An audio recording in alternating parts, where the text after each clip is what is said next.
Good team. Minshew he made some plays like he usually does. I thought our guys came out and played extremely hard. I thought that we did some pretty good things defensively against them. Just couldn't really get anything going offensively like we would like. Their defense did a good job. Felt like if we could have got something going offensively a little bit better, might have been a different story in the game.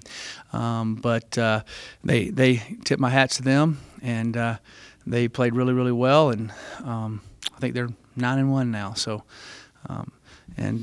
we've got a big senior night Saturday, and our kids will be excited about playing Utah. It's going to be a heck of a game, and I don't know if it's night or day. I don't know what time the game is. Have they announced it yet?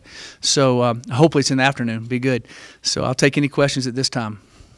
Coach, I think one of the biggest pregame concerns with this matchup was how your secondary would hold up against Minshew and the Washington State offense. Your secondary tied a season high today with 6 pass breakups. Can you talk about just the play of your defensive backs today, what you saw from them? Yeah, I thought they played better. I wish a couple of those pass breakups I wish would have been INTs, but I thought they played better. I thought they were up to the challenge. I think our underneath things a little bit hurt us. We had a couple breakdowns by some of our underneath guys in some situations, but they got a good offensive line. He was able to hold the ball some. He made some good plays on that, but I thought overall the quote corners for this game played probably one of their best games. Coach, what was your overall assessment of Laviska's return? I thought Laviska gutted it out and did well. He wasn't able to practice much, so you could tell he's a little rusty. The one thing you get concerned about is when we don't hit them a lot in practice, but every once in a while they get hit a little bit, so they're used to the ball being put away, like that one fumble. But I was pleased. In talking to him after the game, it doesn't seem like it's bothering him. He seems healthy, which that means he'll be that much better next week. And hopefully we'll get Jay MacIntyre back and KD Nixon back, which they both would have made a big difference for us today. There were some balls not caught over the middle that should have been, and I think those guys would have made a big difference in that area for us. Mike, there toward the end of the third quarter, 4th and 11 down to 36. Yep. Just what went into the reasoning by not going for it? Well, it was 17-7. I think we were 3 of 20 on third down or something like crazy. If it had been 4th and 4, 4th and 3, we dropped the ball right across the middle right before that. We're going to have to hold it if we get sacked. Now the ball's on the 50. Here they go. I thought we could get them pinned down around the 10. We've been playing pretty good defensively. Hold them, make them punt it to us, get it back, get another chance. It wasn't like – now, if it had been 24-7, I think it would have been a little different story. But 4th and 11, 17-7, 10 minutes to go in the third quarter or something to that effect. Yeah. What? Third quarter. Yeah, third quarter. I still think there's plenty of time. You're only down 10 points, and you're going to pin them back. You got to hope that you can hold them a little bit. So if I go for it on 4th and 11, we get sacked, we give them to them the 50, you're asking, why did you go for it on 4th and 11 and get sacked, and now they got a short field? So it's kind of one of those. Now, 4th and 3, 4th and 4, yeah, we're going. Your percentages are a good chance. But 4th and 11 is that's a little bit tougher on that situation. So, and we got them at the 10-yard line. Would have liked to have them inside the 10, yes. Had some chances there. They made a good drive. That was kind of a turning point in the game. If we hold them there and get it back, then here we go. I think I would do the same decision again, knowing that. Now, if I know the outcome of the score, maybe not. But I think at the same time, 4th and 11, been playing pretty good, 17-7. Hold them there. If you get it back, even if you move down and have to gain one first down, you kick a field goal, type of thing. But we didn't stop them, so they did a good job on that. Mike, have you ever had a season like this that started off so well and has kind of unraveled like it has? And what's it been like for you? I've never had a season where I had, going into the 10th game of the year, we have 9 starters out that started the first game, 9, and 4 other significant players out. Bo Bisharot didn't play. Jace Frankie didn't play. I've never had that happen. So basically, a third of the guys, more than a third of your guys that you play, that you count on to win games, aren't out there. I've lost 2 or 3, but not that many. So that's a big part of it. But I haven't gone 5-0 and then gone 0-5. No, But that's part of football. That's part of life. Our guys are learning from that. We got one goal in mind: regroup tomorrow, get back, and find a way to beat Utah. And that's something we believe we can do, and Utah believes they can beat us. We just got to find a way to do it. Coach, kind of going off that, what do you do to regroup the team this week and to finish this season strong? Well, first of all, I hope we get a few of those guys back this week, which we think we might. We hope we get Evan Worthington back. We hope we get KD Nixon back. We hope we get Jay back. That's 3 key players for us. So if we can get those guys back, that'll give us a boost too. But if we don't, the same guys got to go work, got to keep pushing, got to keep believing. You know, they can gripe at each other, which I don't see that going on. When they walk out of the locker room, they're going to hear things from everybody. And they have to block all that out and come back, because nobody goes in the locker room. Nobody goes on the practice field. Nobody goes on that game film but them and us. And so far they've been doing that. We just haven't executed as well as we'd like. I do believe these last 2 games they've come out, and we came out the other game playing hard, getting after it, doing some things. So I don't think they haven't come out dead. They come out ready to compete. And just very unfortunate that we didn't make more plays. It was very tough. But we'll just keep working with them, keep believing in them, keep loving them, keep caring for them, keep pushing them, keep setting high expectations, and hopefully we'll find a way to get it done. Mike, this might be beside the point, so apologize, but when you address the team every week and during the week or on game days or whatever, I know you have a lot of actual coaching to do, technical stuff, game planning and whatnot, but you know, despite the 5 losses now, I mean, you're still game away from being bowl eligible. Yeah, oh yeah. Do you remind them of this? Is that too far ahead? No. They've been thinking about. They know that.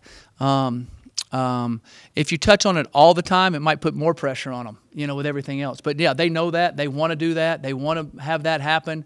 And they want to, like this week, they're going to want to send the seniors out right. They're going to want to play well. They're going to want to do that. They want to go to a bowl game. So there's still, I mean, you only get so many times to play. And this year showed them that. I always tell them, your next guy's got to step up, the old saying, but I always tell them your role could change in the middle of the game. Well, a lot of roles have changed. And there's been a lot of guys not get to play as many games as they would like to play because they're injured. And so I think they're starting to treasure that and understand that. But it's tough. I wish I had a magic wand and I could just fix it all with a magic wand, but we can't. It's hard work. You know, it's perseverance, which develops character, which gives you hope. All that works together. And, they're learning a lot of great life lessons. But at the same time, we got to find a way to take that life lesson and take the next step and find a way to win the game. Like, even with all the injuries and all that, you're the head guy here, and it kind of all falls on you. So, how much pressure do you feel? Do you feel pressure from your superiors or anything like that? No, I don't feel any pressure from my superiors whatsoever. Nothing but support. I love this place. I want to be here. We love it. I think the people know what we're doing on a daily basis, how we treat our kids, how we work, how we're recruiting, how our talent keeps going up. We just got to find a way to get going. We've had a rash of injuries here. But like I always say, it doesn't matter when you step on the field. You got to find a way to win. You put pressure on yourself all the time as a coach. I mean, you put pressure on yourself to make a good article, right? I mean, and so all of that's part of it. I don't think you would be good at your job or trying to be good at your job or what you're doing in life if you didn't, try to hold yourself to a high expectation. And we try to, and I try to look at everything we can look at and do, and then just find to keep going. But you're dealing with 18 to 22-year-old kids, and you're trying to teach them how to win football games. There's no doubt. But at the same time, you're trying to mold them. And, there's all different ways to do that. But at the bottom line is we got to get some more wins on the scoreboard, and they know that and they want that. They're hurting just as much as anybody. Coach, obviously you get LaVisca back today. You got Minshew's mustache, it looks like. Did he steal that from me? It's for Movember. Okay, all right. Okay, good. It's bad. It's terrible. Get LaVisca back today, a big boost for the offense, but at the end of the day, only 2 of 11 on third down. Yeah. Out of your 13 drives today, just 2 of them went for 2 minutes plus. Yep. What's the diagnosis? It was not pretty. That was a diagnosis. We'll have to get in and dive into it. They had something to do with it for sure, but we had a lot to do with it, and we've got to find a way to remedy that. We can't do that next week and expect to win. So we've got to get in and work at it. Now, the good thing is we've done it before, right? So all those kids know that, and we know that. So it can happen. Now, if we hadn't done it all year, he'd be like, "Yeah, coach, you're an idiot. There's no way y'all gonna do it." We can do it again, and we're gonna find a way to do it again. So somehow, some way, we got to get it done. And since we've done it before, we'll get back in there and get working. Hopefully, we have all 4 of our star receivers, our starting receivers out there. That would help too. Yeah. Coach, you knew how good Max Borghi was. Yeah. Is he everything you thought he was? And yeah, can you Max is a comment good on player. His comment today? Yeah, we wanted Max here. Would have loved to have him here. He wanted to go out of state, and I'm happy for Max. I'm not happy for us that he got in the end zone, but I've always thought Max was a good player. We offered him when he had a torn up knee and wanted him, and so I'm happy that he's healthy and doing well, and that's good for Max. Ask you 2 at a time here real quick, but Evan Worthington, is there any chance you get him back? I sure hope so. I thought we were going to get him back. You know how I told you how you kind of go through the protocol? Well, he made it to the last step, and then it stalled.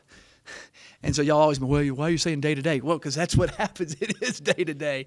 And so hopefully he'll be back. They'll run him again tomorrow, and hopefully he'll be back because he's a big key for us. He's a really good player. And then I know you can't comment on the targeting call, but what did losing Nate well, do when for you guys? lose Nate Lamon, that's a huge deal for you. They made the call, they made the targeting call, and that's what they ruled. That's a really tough play. The guy comes out behind the lineman. He can't really see him. The guy's trying to get a first down. He hits him. It's just a tough deal, and they're trying to protect the players, and I understand they want to protect them, which is fine. But losing Nate's a tough blow on us. I guess the positive is we got him for the whole game, starting the first half next week, and it did hurt us out there some. Some of the mistakes we had happen underneath, he wouldn't have made. So, all right, thanks guys, appreciate it.